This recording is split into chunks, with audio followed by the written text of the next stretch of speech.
always ask you to give us a little primer on any changes in Ontario law, and you have one to discuss today relating to cyclists. Right, Leanne. How are you? Cyclists, well, obviously we know that in this climate with COVID and with people having restricted ability to do things, cycling has gone through the roof. Everybody seems to be out on a bike, and we're seeing an increase in cases related to cycling here in Ottawa. So we want people to be out on their bikes, but we want them to be safe. With the closures to the Eastern Parkway, the Western Parkway, the Queen Elizabeth Driveway, it's been great for rollerbladers, cyclists, and pedestrians, but we're seeing a big increase in bike-on-bike or bike-on-pedestrian collisions. So we've talked a little bit about safety and helmets and things like that, but you really need to observe the rules of the road when you are even on a closed roadway, we're learning.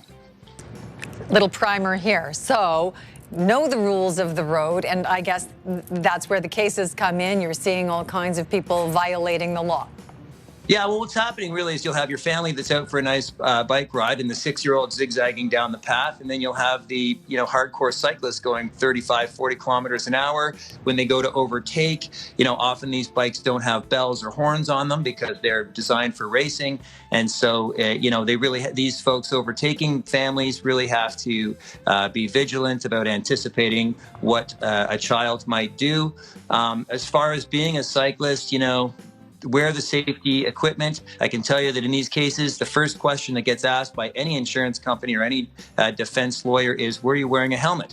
And even if you broke your arm, if you weren't wearing a helmet, that sort of tends to provide a suggestion of your safety tendencies. And they think, well, if you weren't wearing a helmet, maybe you went through the stop sign as well. So you really need to observe these things. But the other big thing, Leanne, is the increase in e-bikes. And there are some interesting rules related to e-bikes.